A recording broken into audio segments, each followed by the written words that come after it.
이스라엘 나라를 한번 생각해 봅니다.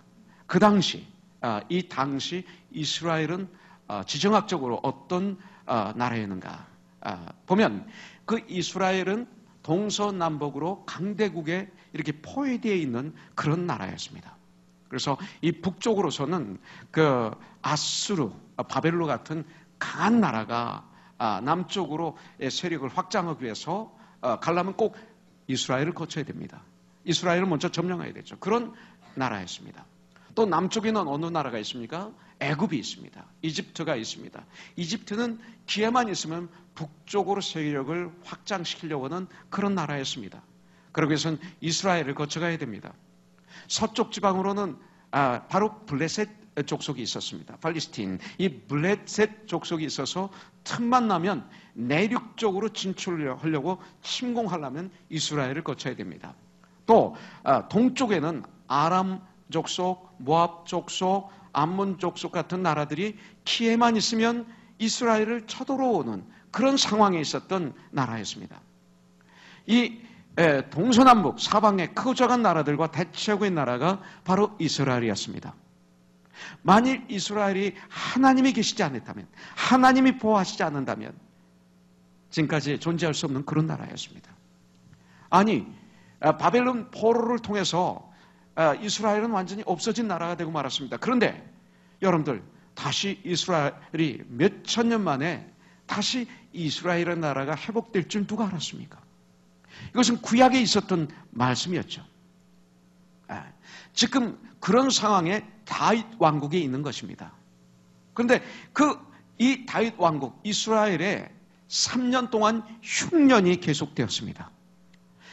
1년도 아니고 3년 동안 흉년이 계속된 것입니다. 요셉 당시 이집트에, 아니 전 세계에 7년 흉년이 오므로 말미암아 전 세계가 거의 멸망하기 직전까지 갔던 것을 우리는 성경을 통해서 알고 있습니다. 그런데 그 이스라엘에 1년도 아니고 2년, 3년간이나 흉년이 온 것입니다. 이 시대는 냉장고가 있고 캔이라는 음식이 있고 또 물을 캔에 집어넣고 병에 집어넣으면 또 몇 달, 몇 년도 갈 수 있는 그런 과학의 발전된 그런 상황에서 살고 있습니다. 그래서 우리가 흉년이 나도 좀 힘들지만 견딜 수 있을지 모르지만 그 당시는 흉년이 들면 문제가 있는 시대였습니다. 채소 같은 것, 음식이 바로 그의 그 농사진 것을 먹을 수밖에 없는 많은 채소나 이런 것들은 그렇게 되는 그런 시대였습니다. 고기를 잡아도 며칠을 갈 수 없는 그런 시대 아닙니까? 우리나라만 한번 생각해 보십시오. 한번 태풍이 몰아치어서 농사를 짓는데 조금 손해를 봐도 막 나라가 들썩들썩하고 그리고 정부를 공격하고 그러지 않습니까? 조그만 흉년이 나서 어느 지역에 농사가 좀 안 돼도 그 나라에 엄청난 어려움은 이런 시대 아닙니까? 그런데 3년 동안 이렇게 흉년이 걸렸던 것입니다. 여러분들, 그 당시에는 엄청난 저주였죠. 아마 거의 이스라엘 나라는 패닉 상태에 들어가지 않았을까 생각합니다. 이것은 이스라엘이 또 다윗의 최악의 위기였다라고 볼 수 있습니다. 다윗이 이스라엘의 왕위에 오르고 난 뒤에 처음 맞는 큰 위기와 시련이 바로 이 3년 흉년이라고 저는 볼 수가 있습니다. 그동안은 모든 것이 잘 되고 형통했습니다. 가정에 비극이 있어서 또 압살롬의 그 반역이 있었지만 그러나 전체적으로 보면 이스라엘은 다윗이 왕위에 오르고 난 뒤에 전성기를 맞이하고 있었습니다. 그런데 이 3년 흉년으로 인해서 최악의 상태에 이스라엘이 빠지게 된 것이죠. 이 3년 흉년의 문제를 해결하지 못하면 다윗은 망하는 것입니다. 그리고 사방에서 다른 강대한 나라들이 이스라엘을 점령하기 위해서 호시탐탐 엿보고 있는 그런 상황이었습니다. 이런 엄청난 나라의 대환난 상태에서 다윗은 이런 위기를 어떻게 이겼는가? 이것을 오늘 말씀을 통해서 배우면서 우리에게 삶의 현장에서 오는 그 고난, 환난, 어려움, 도저히 내 힘으로 해결할 수 없는 이런 3년 흉년이라는 고난이 삶 속에서, 직장에서, 사업에서, 가정에서, 관계에서 우리에게 몰려올 때가 있을 것입니다. 이것을 우리가 어떻게 이 위기를 극복할 수 있는가? 오늘 말씀을 통해서 주님은 가르쳐 주시기를 원하시는 것입니다. 자, 그렇다면 이스라엘 나라는, 아니 다윗은 도저히 인간의 힘으로는 해결할 수 없는 이 엄청난 대환난을 어떻게 극복했는가? 바로 1절에 그 첫 번째 답이 나오는 것을 볼 수가 있습니다. 다윗의 시대에 해를 거듭하여 3년 기근이 있으므로 다윗이 여호와 앞에 간구하며 그랬습니다. 여러분들 1절을 보니 다윗이 하나님께 제일 처음 한 것이 기도했다고 말씀하고 있습니다. 여러분들 다윗은 이러한 큰 위기와 시련 앞에서 원망하고 불평하고 좌절하고 내 힘으로 무엇을 해결하려고 그 발버둥 친 것이 아니라 하나님께 기도했다고 성경은 말씀하고 있습니다. 다윗을 무엇이 살렸습니까? 여기서 보니까 이 기도가 다윗을 살렸다는 것입니다. 이 기도가 이스라엘을 살렸다고 성경은 말씀하고 있습니다. 그렇습니다. 기도하면 됩니다. 기도하면 살 길이 열립니다. 우리 하나님이 역사하시면 능치 못함이 없다고 난 분명히 믿습니다. 왜? 하나님이 천지 만물을 창조하셨기 때문에, 우리 주 예수 그리스도는 하늘과 땅의 권세를 가지고 계시기 때문에 그렇습니다. 다윗은 이것을 알았습니다. 여러분들 마가복음 11장 22절부터 24절에 보면 우리 예수님께서 이렇게 말씀하십니다. 하나님을 믿으라. 내가 진실로 너에게 이르노니 누구든지 이 산더러 들리어 바다에 던져지려 하며 그 말하는 것이 이루어질 줄 믿고 마음에 의심하지 아니하면 그대로 되리라. 이게 무슨 말입니까? 이게 어떤 말입니까? 산이 그냥 과연 던져서 바다에 던져주는 그래 될 것입니까? 바닷속에 잠길 것입니까? 무슨 뜻일까요? 그러므로 내가 너에게 말하노니 무엇이든지 기도하고 구하는 것은 받은 줄로 믿으라. 그리하면 너에게 그대로 되리라. 이 말씀이 무슨 뜻일까요? 나에게 환난과 고난과 어려움, 도저히 내 힘으로 해결할 수 없는 산 같은, 산은 움직이지 않습니다. 산 같은 도저히 내 힘으로 해결할 수 없는 그런 어려운 문제가 있을 때 하나님의 능력을 믿고 하나님께 기도하라, 이 말씀입니다.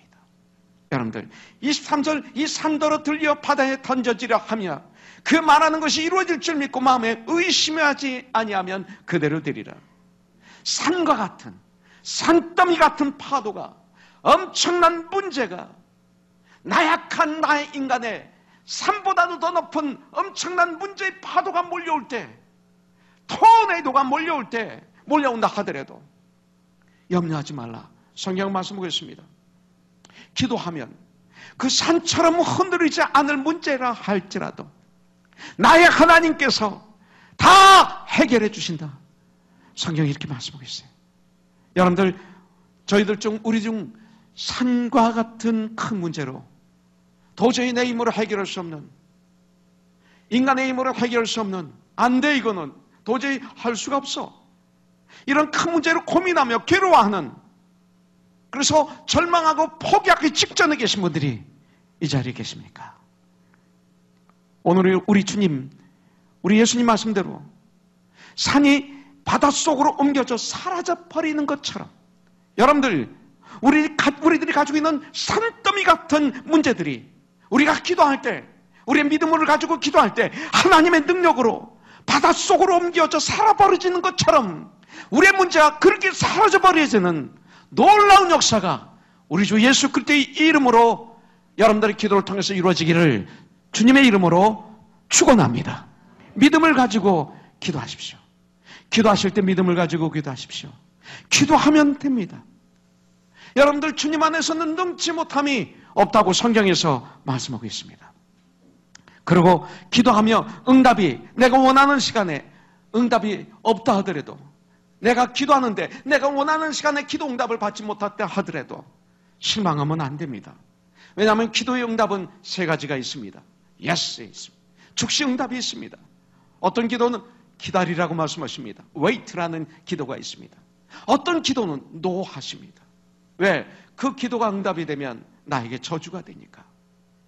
이 모든 것은 나에게 축복을 위해서 yes, wait, no가 있습니다. 근데 오늘 말씀을 보니까 기다려라 하시는 기도였습니다. 기도응답이 즉시 이루어지지 않을 때 오는 이유가 있다는 것입니다. 여러분들, 오늘 말씀에 보면 이스라엘의 흉년이 임한 것이 3년이나 계속됐다고 그랬습니다. 1절에 보면 하나님께 간구했다고 그랬는데 다윗이, 여러분들 이 다윗이 3년 되어서 간구했을까요? 아니에요. 다윗은 기도의 사람이었어요. 다윗은 분명히 흉년을 들은 그 시간부터 1년이 지나고 2년이 지나고 3년이 될 때까지 계속 포기하지 않고 계속 믿음을 가지고 주님의 응답하실 때까지 3년 동안이나 계속 기도하셨다는 거예요. 계속 기도했어요. 여러분들 흉년이 들었던 첫 해부터 계속 기도를 했다고 난 믿습니다. 3년 동안. 그러나 하나님께서는 다윗의 기도에 3년 동안 기도 응답을 안 해주셨어요. 그 이유가 무엇이었을까? 이것입니다. 오늘 봉독한 말씀 1절에 그 이유가 나오더라고요.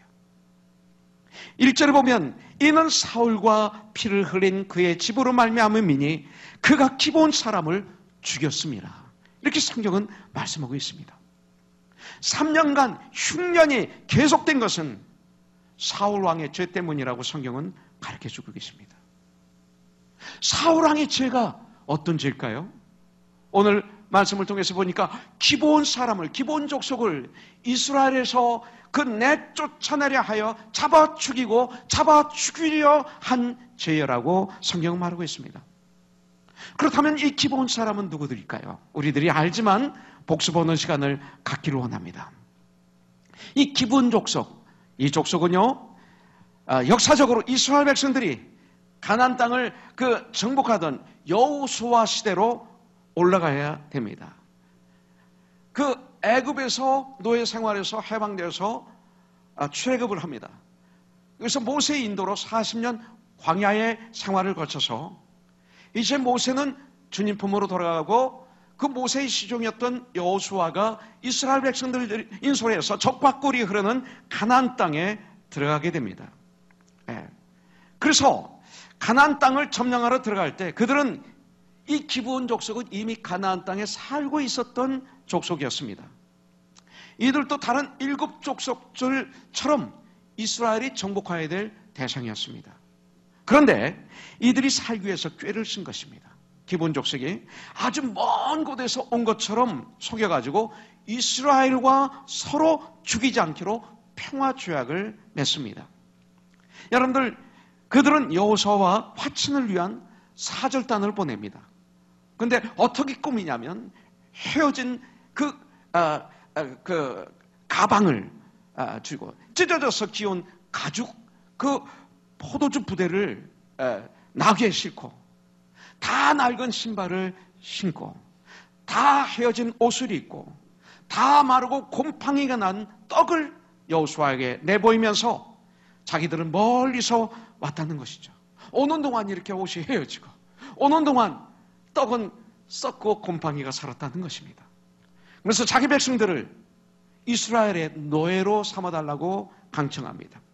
그러면서 죽이지 말 것을 약속해달라고 매달립니다. 그때 여호수아는 경솔하게 그들의 외모만 보고 우리 하나님께 기도하지 않고 그들의 요구대로 화친의 조약을 맺습니다. 이것이 바로 여호수아서 9장 14절부터 15절의 말씀입니다. 그러나 조약을 맺고 난 다음에 3일이 지난 후에 기브온 사람들의 말이 거짓말인 것이 드러납니다. 그런데 거짓말이 드러났지만 이스라엘 백성들이 바로 여호와 하나님의 이름으로 맹세한 것이기 때문에 그 맹세할 때 하나님의 이름으로 맹세했기 때문에 그 조약은 아주 유효한 조약이 되었습니다. 그리고 기브온 사람들은 그날로부터 죽지 않고 살게 되었습니다. 그리고 이스라엘 백성들의 노예가 되었습니다. 여러분들 인간적으로 보면 또 우리들이 믿음 생활을 하는데 성경을 제대로 모르면서 우리가 판단한다면 여러분들 이 기브온 사람들이 거짓말했기 때문에 거짓말해서 맺은 이 조약이기 때문에 무효가 돼야 된다고 우리는 생각할 수 있습니다. 그런데 안 되는 것입니다. 이유는 아까 우리 찬양했죠? 오 신실하신 하나님. 오 신실하신 하나님. 그렇습니다. 신실하신 여호와 하나님의 이름으로 맹세했기 때문에 이스라엘 백성들은 이 조약을 지켜야 됩니다. 이 조약을 지키지 않으면 우리 하나님은 신실하신 하나님이 아닌 것입니다. 여러분들, 그런데 2절에 보니까 기브온 사람은 이스라엘 족속이 아니요 그들은 아모리 사람 중에서 남은 자라 이스라엘 족속들이 전에 그들에게 맹세하였거늘 사울이 이스라엘과 유다 족속을 위하여 열심히 있으므로 그들을 죽이고자 하였더라. 예, 왕이 기브온 사람을 불러 그들에게 물으니라. 이렇게 성경은 말씀하고 있습니다. 그런데 이 사울 왕은 이스라엘과 유다 족속에게 열심히 있었기 때문에 그들을 죽이고 또 죽이려 했다고 성경은 말하고 있습니다. 그렇다면 우리 하나님께서도 그 일에 대해서 침묵해 오시다가 왜 다윗이 왕이 된 후에 이미 지나간 과거를 다시 뒤돌려서 이스라엘 백성들에게 3년이나 흉년의 재앙을 내리셨을까? 이겁니다. 여러분들, 그것은 바로 사울 왕만의 죄가 아니라는 것입니다.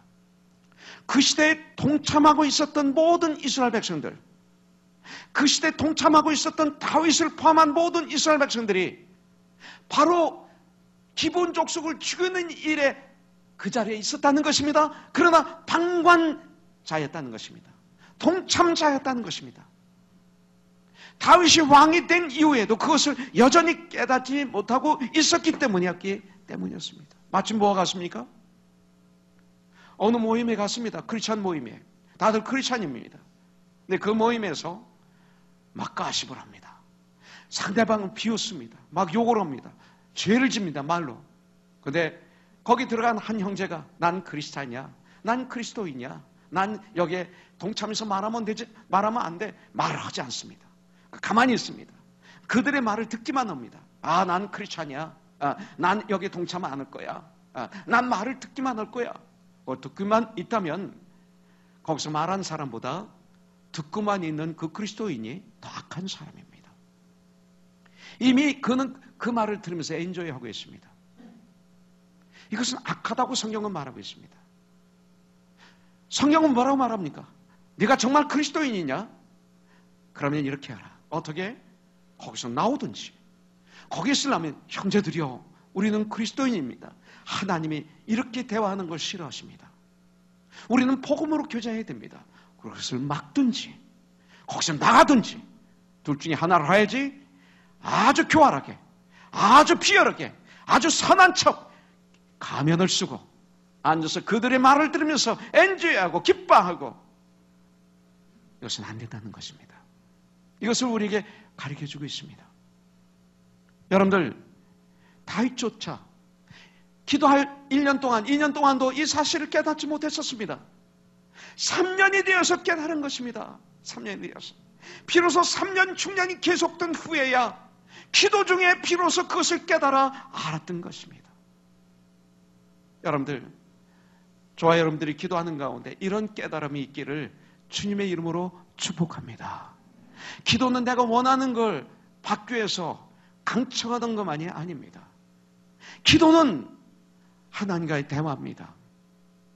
기도는 하나님의 양심에 내 양심을 비추어서 하나님과 대화하는 가운데 나의 구부러진 부분들을, 인생의 구부러진 부분들, 언어의 구부러진 부분들, 내 삶의 구부러진 부분들, 내 양심의 구부러진 부분들, 내 믿음의 구부러진 부분들을 펴가는 과정이 기도입니다.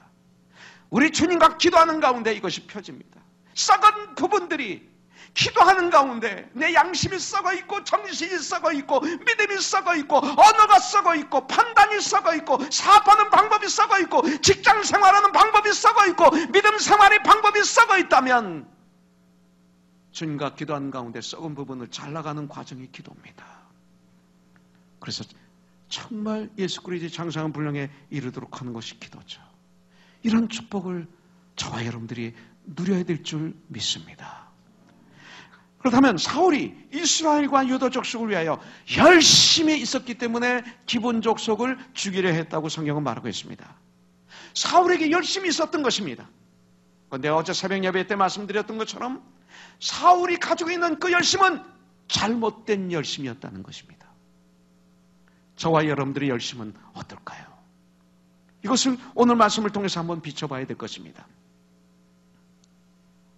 사울은 분명히 이 기브온 족속을 학살하면서 그것이 바로 하나님의 영광을 위한 것이라고 착각했을지 모릅니다. 이스라엘과 유다 족속을 위한 열심 때문이라고 말했습니다. 다시 말해서 이스라엘을 위하는 일이라고 사울이 믿었던 것입니다. 그러나 그것은 결과적으로 이스라엘을 죽이는 일이 되고 말았습니다. 하나님의 영광을 가리는 일이 되고 말았습니다. 사울의 이 열심은 잘못된 열심이었습니다. 그렇기 때문에 이 잘못된 열심이 퍼져서 그 왕권을 가지고 하나님을 섬기고 백성을 섬겨야 되는데 그동안 다윗을 죽이기 위해서 혈안에 대해서 쫓아다니다가 길보아 전쟁터에서 처참하게 세 아들과 죽임을 당하는 결과로 마무리합니다. 잘못된 열심. 우리들의 열심은 어떻습니까? 이것은 우리들이 흔히 범할 수 있는 무서운 죄죠. 그렇게 열심히 했는데 그렇게 열심히 교회를 섬겼는데, 그렇게 열심히 돈을 벌었는데, 그렇게 열심히 가정을 섬겼는데, 그렇게 열심히 세상에서 일을 했는데, 그 열심이 잘못된 열심이라면, 사울과 같은 열심이라면, 그래서 세월이 흘러도 이렇게 엄청난 아픔의 열매를 맺어야 될 열심이라면 어떻게 되겠습니까? 사람들은 이 세상을 살아가면서 때로는 성공을 위해서라면 어떤 방법을 사용해도 괜찮다고 많은 분들이 믿습니다. 심지어 그리스도인들도 그렇게 사는 분들이 많습니다. 그렇지 않습니다. 여러분들, 이 시대에 우리가 선한 목적을 가지고 일할 때 우리는 방법도 수단도 선해야 합니다 라고 말하면 공격합니다. 너는 아직 세상을 모릅니다. 당신은 아직 세상을 모릅니다. 그것은 어리석은 생각입니다. 아직 젊어서 그런데 나이 좀 먹어봐라. 그것은 현실에 맞지 않는다. 그렇게 살면 망해. 이런 얘기를 들을 수가 있습니다. 그렇기 때문에 우리들은 우리를 지키시고 우리를 축복하시는 분이 누구신지를 정확하게 알아야 됩니다. 우리들의 하나님은 공의의 하나님이십니다. 여러분들, 우리가 하나님의 백성으로 선한 목적을 가졌다면 방법도 걸어가는 과정도 우리는 선해야 됩니다. 여러분들, 우리가 때로 세상 사람들처럼 악한 방법으로 잠시 성공을 했다 하더라도 나의 주님이 언제 그것을 무너뜨리시고 언제 그것을 징계하실지 모릅니다. 저는 분명히 믿습니다. 정말 하나님께서 사랑하시는 우리들이라면, 만일 하나님은 분명 우리들이 그런 일을 했다면 분명 우리들을 사랑하시기 때문에 그 일에 대해 무너뜨리시고 사랑하시기 때문에 징계하실 것입니다. 이것이 없다면 하나님과 관계없는 사람입니다. 여러분들, 세상의 악한 방법을 가지고는 절대 성공할 수가 없습니다. 또 잠시 성공할 수 있다 할지라도 그렇게 해서는 안 되는 것이 바로 그리스도인의 삶입니다. 여러분들, 우리가 어떤 상황에 있다 할지라도 항상 바른 목적, 여러분들 성경적인 방법을 가지고 살아가는 삶이 되기를 주님의 이름으로 축복합니다. 이것을 성공이라고 말합니다. 성경은 이것을 승리라고 말합니다. 여러분들, 나는 승리하는 목사가 되기를 원합니다. 주님의 일을 하다가 이 땅을 떠날 때 한마디, 승리했구나. 내가 원하는 걸 이루는 성공을 하는 그런 목사가 아니라 승리했구나, 이런 목사가 되고 싶습니다. 여러분들, 기본 사람들은 마치 독일 나치가 유대인들을 학살한 것처럼 그렇게 사울과 그 가족이 행했기 때문에 사울과 사울 가족에게 큰 아픔을 가지게 된 것입니다. 이스라엘에 3년 연속된 이 기근이라는 시련과 이 고난이 임한 것은 바로 사울 왕이 지은 이 죄 때문이었다고 성경은 말하고 있습니다. 여러분들, 이처럼 우리에게 원치 않는 고난과 시련이 찾아오는 가장 중요한 이유 중에 하나는 성경에 보니까 내가 지은 죄 때문이라고 말하고 있습니다. 물론 욥이 당했던 시련과 고난, 환난, 자기 죄와 상관없이 하나님의 특별한 섭리 속에서 시련과 고난이 찾아온 경우도 저와 여러분들에게 있습니다. 그러나 이것은 우리는 생각해 봐야 됩니다. 고난이 올 때마다 우리는 다윗처럼 기도해야 될 것이고, 기도를 통해서 우리가 깨달아 알아야 될 것은 바로 우리들의 죄입니다. 여러분, 그렇기 때문에 이런 상황이 나에게 임했을 때, 하나님이 이것이 죄라는 것을 깨닫게 해주셨을 때, 제일 먼저 다윗이 한 일이 뭡니까? 여러분들, 회개였습니다. 회개였습니다. 이것이 바로 회개는 축복의 선물이었습니다. 회개는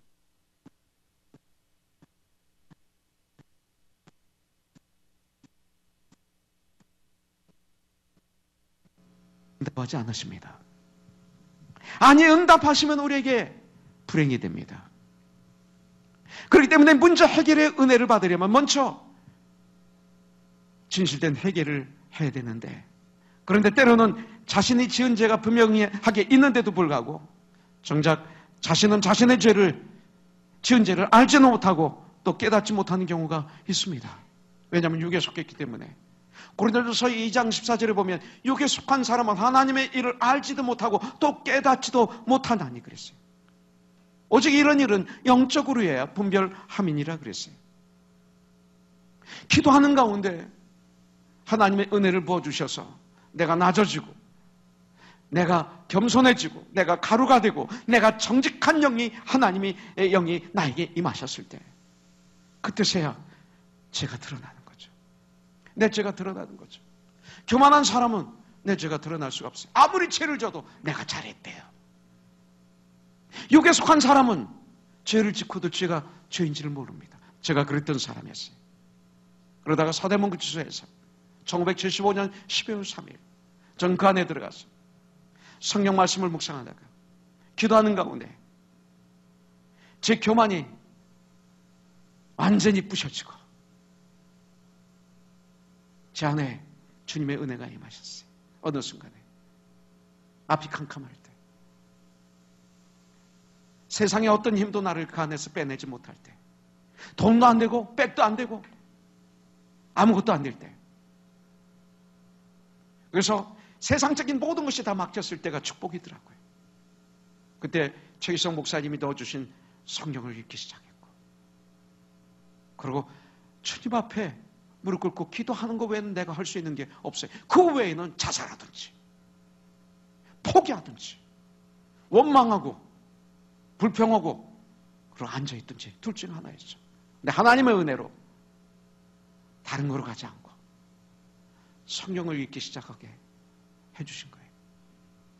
성경 읽는 가운데, 기도하는 가운데 제 마음의 교만은 부서지고 주님의 은혜가 임함을 때, 주님의 은혜가 임하면서 내 안에 겸손이, 낮아짐이, I'm nothing이라는 사실을 깨닫게 됐을 때, 그때부터 하나님의 양심에, 내 양심에 비춰지는 놀라운 축복의 시간을 가졌습니다.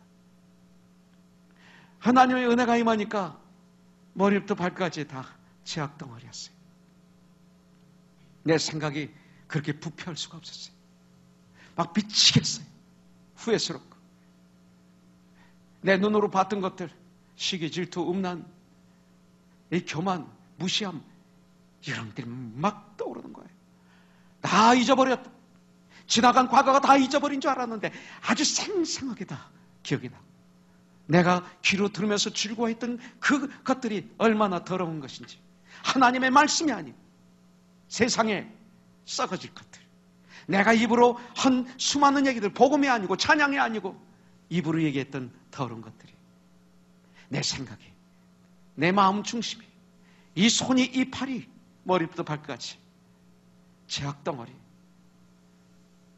너무나 더러워서 견딜 수 없었어. 떼굴떼굴 튕구는, 통에 자복하는, 가슴을 찢는, 부르짖는, 외치는 그런 시간을 가졌어요. 이것이 바로 하나님의 은혜가 저에게 임하는 출발이었습니다. 하나님과 관계가 회복이 되는 출발이었습니다.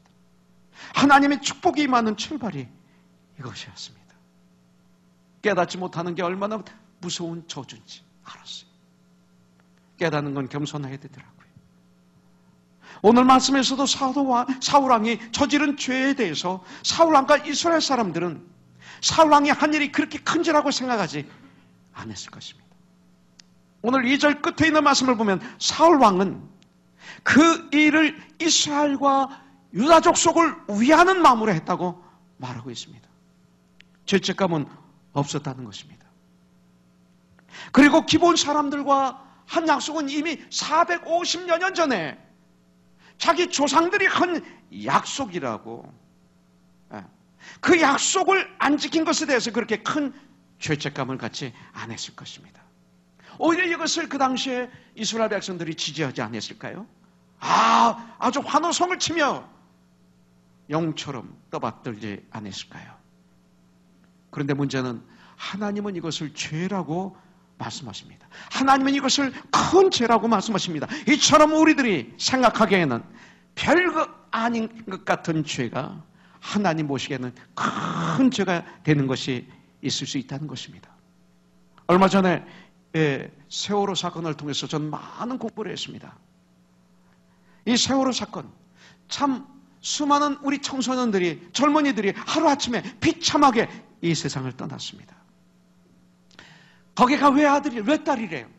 그 부모들, 그 가족도 얼마나 마음이 아팠을까? 그런데 아무 관계도 없는 정치가들이, 방송인들이, 신문인들이, 기자들이, 목사들이, 수많은 각계각층의 사람들이 생각 없이 쏟아낸 그 말 때문에 그들이 얼마나 아팠을까? 말한 사람들은 그래 미안해 하고 끝나면 잊어버리면 그만이지만, 그 말을 들은 유가족들은 그 심장에 그 말씀이 확 박혀가지고 평생 고통을 당할 수 있다는 것은 그들이 모르는 거죠. 말은 엄청난 위력이 있습니다. 왜냐하면 말씀으로 하나님이 이 천지 만물을 창조하셨기 때문에. 이 우리들의 언어, 이 말에는, 하나님의 말씀에는 창조의 능력이 있습니다. 반대로 우리가 하는 말에는 파괴의 능력도 있습니다. 하나님의 말씀으로 이 천지를 만물을 창조하신 것처럼 마귀는 그것을 흉내내가지고 마귀의 말로 이 세상을 파괴시키고 있습니다. 이런 능력이 있습니다. 말 한마디로 사람을 살리기도 하고 말 한마디로 사람을 죽이기도 합니다. 그 말 한마디 때문에 쓰러져서 며칠 동안 끙끙 앓는 분도 봤습니다. 말이 이렇게 무섭습니다. 이렇게 우리가 하는 말에는 엄청난 위력이 있음에도 불구하고 아무렇게 말을 해서 듣는 사람의 마음에 큰 상처를 주는 사람들이 많습니다. 특별히 우리 그리스도인들 많습니다. 너무나 말을 함부로 합니다. 그래 놓고는 정작 본인은 아무것도 모르는 것입니다. 이처럼 가해자의 입장에서는 자기가 한 죄의 심각성을 깨닫지 못하는 경우가 많이 있습니다. 그러다 보니 자기 죄로 인해서 3년 기근과 같은 큰 시련이나 고난이 왔는데도 불구하고 왜 나에게 이런 시련이 오는가? 내가 무엇을 잘못했다고 하면서 불평원망하는, 깨닫지 못하는 사람들이 있는 것입니다. 마치 잠언서에 있는 말씀대로 나의 죄로 말미암아 이런 어려움이 왔는데 오히려 하나님을 원망하는 미련한 자들이 있다 하는 것처럼 내 죄 때문에 겪는 고난이고 시련인 줄도 모르고 세상을 원망하고 남을 원망하는 경우는 저와 여러분들에게 없었습니까? 그리고 때로는 죄가 당연한 것으로 받아들여지는 이 사회 속에서 우리가 같이 살다 보면 여러분들 죄를 지으면서도 그것이 죄인 줄을 모르고 살아가지는 않습니까? 남들도 다 하는데 라고 하면서 걸어가고 있지는 않습니까? 요셉은 그 당시에 더 힘든 세상에서 살았지만 오히려 세상의 지도자가 되었습니다. 다니엘도 마찬가지입니다. 우리도 할 수 있습니다. 여러분들, 우리도 할 수 있습니다. 지금 교회가 파괴되고 있다고요? 유럽에? 그럼 무슬림 사원이 세워지고 교회 건물이 무슬림 사원으로 바뀌고 교회 건물이 술집으로 바뀌고 교회 건물이 호텔로 바뀌고 그래서 우리는 안타까워하고 아파하지만 그건 교회 건물일 뿐입니다. 그렇다고 거기서 하나님이 돌아가셨습니까? 아닙니다. 하나님은 살아계십니다. 하나님 역사하실 것입니다. 바로 그렇기 때문에 이 시대에 다니엘이 필요하고 그렇기 때문에 이 시대에 요셉이 필요한 거예요. 하나님께서 흉년의 문제를 해결해 주시기 전에 먼저 다윗에게 사울 왕과 이스라엘의 죄를 깨닫게 하시고 왕이기 때문에 책임을 져요. 마치 여러분들이 코너슨 교회가 세상에서 문제를 일으켜서 신문에 일면에 탑기사로 나오면서 욕을 얻어먹으면 제 잘못이에요. 담임 목사로 제가 책임을 져야 돼요. 전 그것을 100% 알아요. 여러분들에게 책임을 전가하지 않을 거예요. 여러분들이 코너슨 교회를 이용해서 사기를 쳤다는 누가 있으면 안 되지만 그분 대신 제가 감옥에 가야 돼요. 그게 담임 목사예요. 전 이것을 알고 있어요. 다윗은 이스라엘의 왕이에요. 이스라엘 문제를 해결해야 돼요. 다윗이 죄인의 옷을 입고 있는 거예요. 예수님이 우리의 죄인의 옷을 입고 십자가에서 죽으신 것처럼 이것입니다. 그래서 3년 동안 다윗의 기도에 아무런 응답이 없던 하나님께서 갑자기 다윗에게 죄를 깨닫게 하신 것은 다윗의 기도에 응답하시려고 죄를 깨닫게 하신 것입니다. 이제 깨달은 거예요. 3년 만에 그 죄를 깨달은 것입니다. 3년 동안 기도했는데 이제 깨달은 것입니다. 이처럼 우리가 기도할 때 하나님께서 죄를 깨닫게 하시고 회개하게 하는 은혜를 주시는 것은 기도에 대한 응답의 출발입니다. 이것이 있어야 응답이 있습니다. 그래서 우리가 문제가 있어서 기도하는데 문제가 있어서 그 문제를 가지고 열심히 기도하는데 정작 그 문제를 위해서는 아무런 기도도 못하고 왜 그렇게 지은 죄가 많은지 회개만 하는 그런 경우 없었습니까? 이게 축복입니다. 이게 축복입니다. 바로 그 다음부터 엄청난 위로가 임하고 회복이 임하고 주님의 평강이 임하고 주님의 축복이 넘쳤던 체험이 저에게 많이 있었던 것을 기억합니다. 희한하게도 그때부터 하나님의 은혜가 쏟아지기 시작하는데 엄청난 문제들이 해결됩니다. 마치 산이 들려서 바다에 들어가니까 하나도 안 보이는 것처럼 내 문제가 그렇게 될 수 있습니다. 사무엘하 3장 19절에 보면 그러므로 너희가 회개하고 돌이켜 너희 죄 없이 함을 받으라. 이같이 하면 새롭게 되는 날이 주 앞으로부터 이룰 것이요. 사로왕 때 일이기 때문에 이미 좀 시간이 간 것입니다. 그러나 하나님께서는 하나님의 사람 다윗이 그 죄를 회개하기를 원하셨습니다.